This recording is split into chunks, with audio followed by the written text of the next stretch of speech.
It's a great day here in the village of PIM, Partners in Marriage. I'm your host, half the host, John Godbolt. And I'm Vertel Godbolt. And we're so glad to be with you for part two of what we're talking about, family, with our family, actually, today and the next week. And the next week, we'll be talking with them as well. And always, we like to remind you to go to our website. We've got some great information there that can help you with your marriage, some thoughts, some processes. And if you're planning to get married, please make sure that you go there, look at some of the ideas. We'd love to talk with you about counseling you, some things that we know. That's why we do this here on the regular, because it means a lot to us to be able to have people ready for marriage when we know that about 2 in 4, almost at 50% now, marriages end in divorce the first time. Then when you get to the second marriage, it's something like 1 in 3. And it gets worse as you get to the point of more and more marriages. So we want you to make it work the first time. Partnersinmarriage.com. Go there and you'll find it. Now, let's get into the business at hand. If you were not with us the last time, we have with us in person again, Terrence and Jocelyn McAllister, our firstborn, with us. And then we have also Royville and Crystal Godbolt, our secondborn. Is that okay to say secondborn? Yes, it is. Yes. Okay, that's what it is. Yes. Okay, they are younger. Mm-hmm. But family with children, we got grandchildren, 6 grandchildren, 5 boys, 1 girl, my princess, and all the dukes, that sort of thing. I got names for everybody in the family. The wife is a queen. My daughter, the first daughter is the Duchess. The second one is the Countess. My granddaughter is the Princess. And all the boys, young guys, are dukes. So they're in royalty. That's how it fits for us. Okay, now with that being said, let's look at our thought process today. And I've asked them to share with us their own ideas of what they consider the 3 biggest needs in marriage. Mine, I'll tell you what mine is so you all can go from there. Mine is communication, communication, communication. Those are my 3 biggest needs in marriage. I'm telling you, we can go on with mine forever, but I can tell you, when you thought you communicated, make sure you communicated. And when you're sure that you communicated, go back to make sure that you communicated what you thought you communicated. So just share with us. What you got, babe? What you got? You didn't talk the last time. Communication was number 1. Okay, all right. And number 2 for me is finances. You got to have some money. In a marriage. And of course, love. You got to love the person. You can't just grabbing somebody. You got to love them. Okay, all right. I like that. Mine are similar to that. I'll jump right in. My 3 are love, respect, and communication. I feel like a man should love his wife and give her all the love that she needs in whatever way that her language is and whatever she needs. And that she should reciprocate that by giving him respect. Doesn't mean that she doesn't love him, but that respect. And when you have love and respect, you have a never-ending circle that I believe in. And the last one is communication. As I said, you got to communicate. So love, the man should really love his wife, like really give her that love. She should respect him, not as like he's just domineering over her, but just that respect to be the band around the house, to be the husband, and then the communication. I feel like those are the 3 biggest things. What do you got Okay. there? Okay. I would say communication, because you have to know what your spouse is feeling or like their thoughts in order to meet their needs. Whatever their needs are, you should be able to communicate that. If he's having a bad day and I don't know how to help him. So first, communication. 2, trust. You should be able to trust your partner enough to be able to be your full self unapologetically.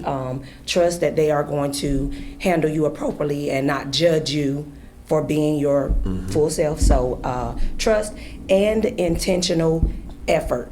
I did not put love because I feel like sometimes in a marriage, you'll love them, but you might not like them. So love it can't take care of itself. You have to put something in it. So sometimes you might not like that person, but you're still married to them. And just because you don't like them at that moment, you're not gonna escape. So I feel like love, you need love, but in a marriage sometimes you can fall in and out of love. Like Am I saying that right? Yeah. Like, It's up to you. As for an example. yes, because some people are married but have issues. If you're in a particular situation where there's an issue there, you might not love that spouse at that moment because they hurt you.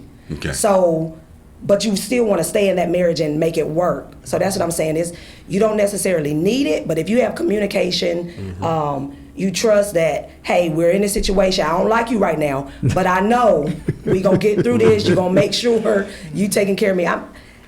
Those are my three. Love is a choice. Love is a choice. Yes. That's yes. Yeah, that's what we're I talking think about. it's a difference Yes. between love and like, though. It is, Because you yes. can love somebody That's and true. not like them. That is true. You know, it's like your Yes. children sometimes. You love Love them them? to Yes. the core. Yeah. But Right. when they act crazy, you Yeah. want to just... Right. So you have to love them to You gotta to love take them. you through those times you might not like them. Right. Okay, I'll take it back. I'll take it back. So love is what it is.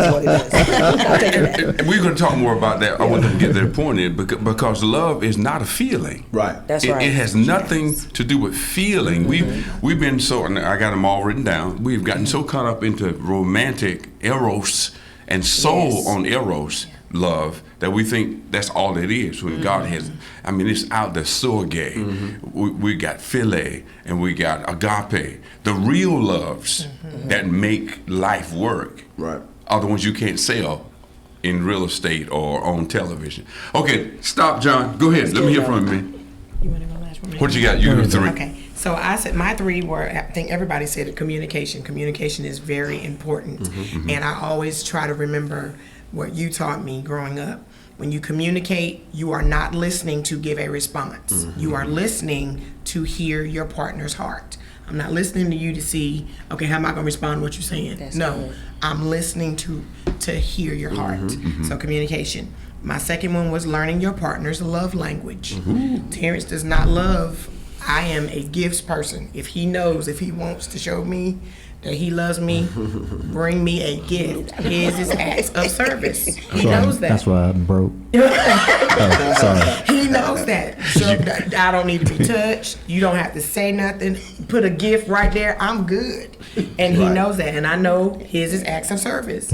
Cooking and making sure his house is clean. Making sure he has something to eat when he comes home. Those are the things that we do. So learning their love language. I can't buy him a gift. Most people try to love their partner With With their but love. with their love language. Right. Buying him a gift doesn't do a thing. If his house not clean, I can buy him a Rolex and he gonna say thank you for the Rolex, but the clothes not done, or I don't have anything to eat. That doesn't move him. And the last one is continue to date. Oh, yeah. We get married and we forget what we did to fall in love. When we were dating, we talked for hours and hours and hours on the phone. All the time. All the time. We would talk 12. I'd be mad getting off the phone. Or when we would be together, just I'd have to go to work the next yeah, day. he would have to You go to didn't work have the next day, and I didn't, and I would get mad because he would have to leave. It's like I just wanted to be with him all the time, and then you get married, and it's like You got somewhere to yeah, go. you got somewhere to go. Like you have to continue to date, go out, continue, find that passion that you had whenever you initially got married, and so that's one of the things that we're working on because Love it. 30 years you kind of. I don't want to say lose things, but you just get focused Get in on the other rut. stuff. Yeah. Right. You get in a, that's the word, you get in a rut. And I said, I don't want us in a rut. 30 years, I want to look at you the same way I did whenever I was walking down the aisle, June 3rd, Watch out there now. 1994. 5. Are you looking at me like that today? I Time. am. Hey, hold off on that now. That's our next time. For Oh, next sorry. time. Sorry. Y'all getting Yes, too sir. deep in that Okay, one. sorry. That's good. What you got? Tim? So I just want to follow back up with that when not getting caught in the rut. I think sometimes when you have children, you get caught up in the space of what your children have to do, and you get so engrossed with that you forget about your mate. And so we have 3 boys, and our 2 oldest, they would be travel AAU, and I'd be coaching them, and we just going. And so now we're having, with our youngest at the house, now we're having to try to figure out, hey, what's Hey, up? what's going on? What's going on with you? Kind of thing. So, Yeah. in addition to that, Jocelyn and I have had opportunities to share information with couples. We've done some pre-marriage counsel with some marriages that we have done. And so 3 things that we always tell them is the 3 C's: commitment. You got to be committed to the marriage. Commitment to the marriage is doing what you're supposed to do because it's the responsible thing to do. Whether you like them or love them at that time, it's the responsibility that takes over. So you're committed to that marriage. Then you have to compromise. So you're not going to always get it your way. You're not going to always have it your way. And then sometimes you may be correct in a situation, argument per se, but you still might have to compromise at the best interest of your partner or the particular situation for your family. And then the last thing everyone has said is communication.